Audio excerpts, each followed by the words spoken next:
Bonjour à tous, bien-aimés. Je veux partager quelques pensées avec vous autour de l'attitude à avoir en tant qu'enfant de Dieu dans le combat, dans l'adversité face à l'épreuve.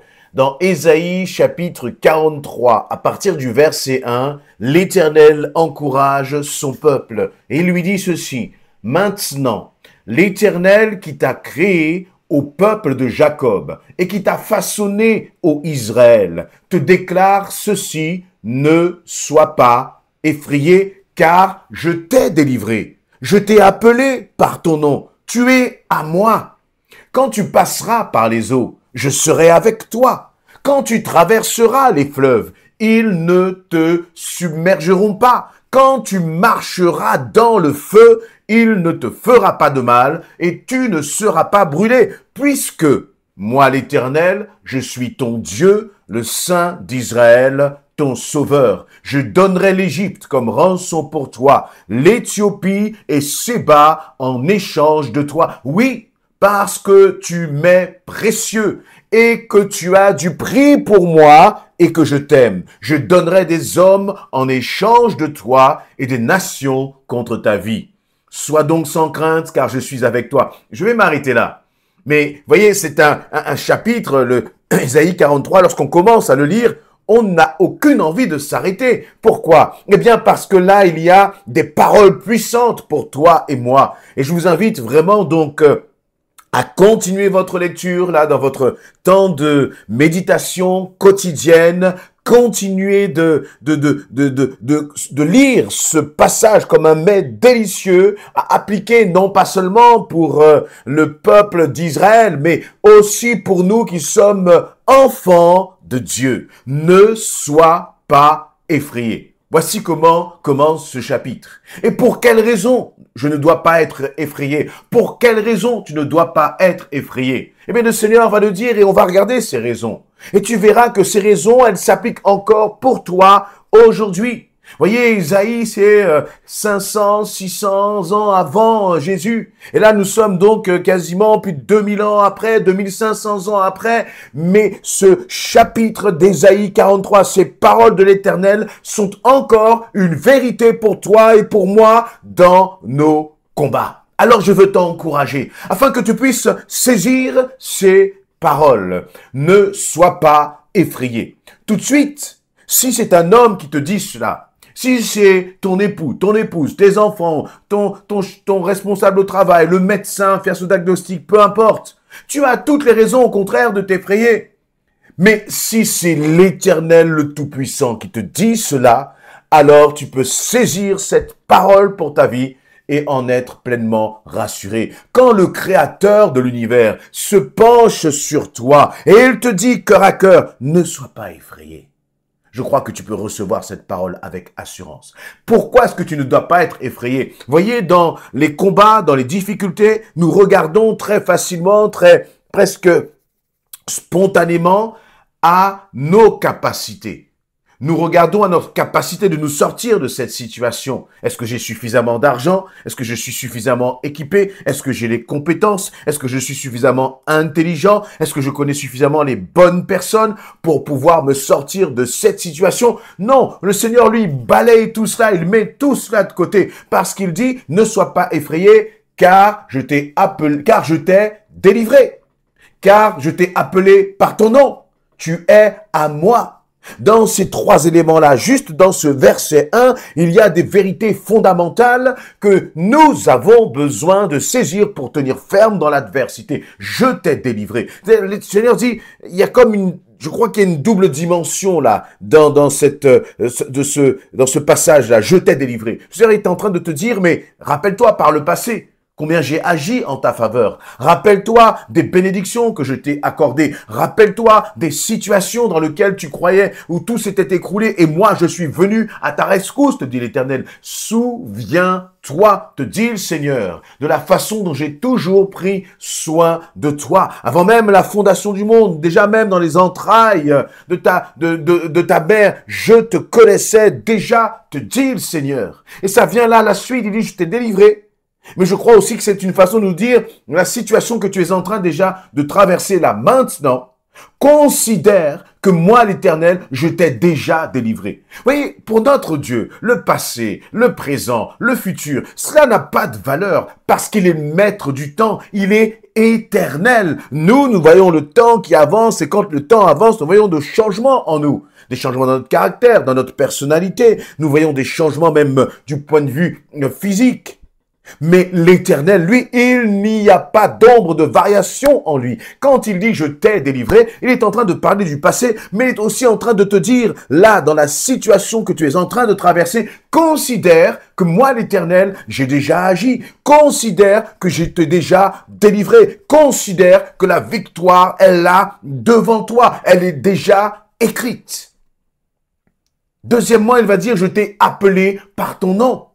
Vous voyez, dans les situations compliquées, nous avons parfois l'impression que, Dieu nous a oubliés. Nous avons l'impression que nous sommes seuls. Nous avons l'impression que nous sommes abandonnés. Le Seigneur te dit, non, aucunement. Au contraire, je connais ton nom. Je t'ai appelé. Il y a deux points importants là que je souligne dans ce passage. Je t'ai appelé par ton nom. C'est-à-dire, ce n'est pas toi qui appelles Dieu à l'aide. Oui, tu peux le faire. Tu peux faire connaître à Dieu tes besoins. Mais sache que, avant même que tu l'aies appelé, lui, il t'a déjà appelé. Il dit, je t'ai appelé par ton nom. C'est-à-dire, je te connais.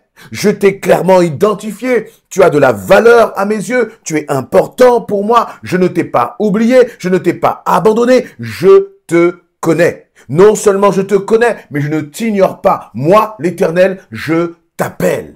Je t'appelle parce que au son de ma voix, tu vas être rassuré.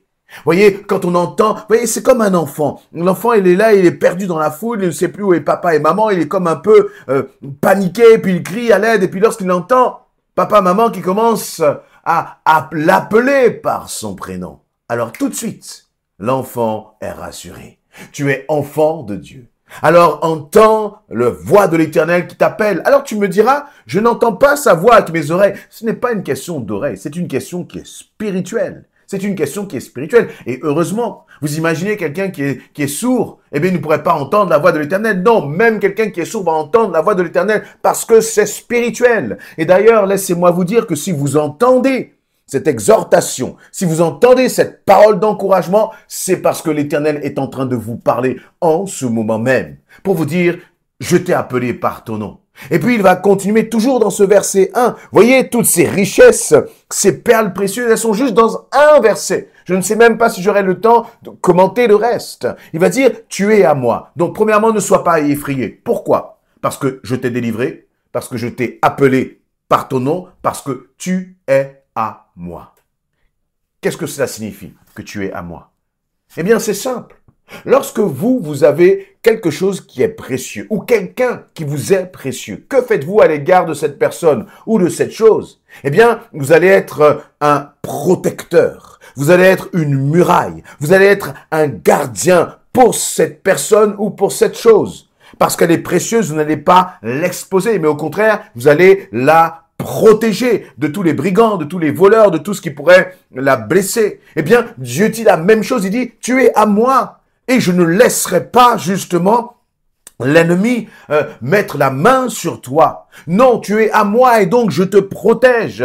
J'ai mis mon sceau sur toi, sur ta vie, sur ton avenir, sur ta destinée. Alors tu peux être rassuré. Et là, lorsque Ésaïe parle, il reçoit cette parole prophétique de l'Éternel pour Israël. Mais c'est aussi valable pour nous parce que nous sommes enfants de Dieu. Enfant de Dieu. Et tu dis, tu es avec moi. Et c'est tellement important parce que c'est ce qui fait la différence.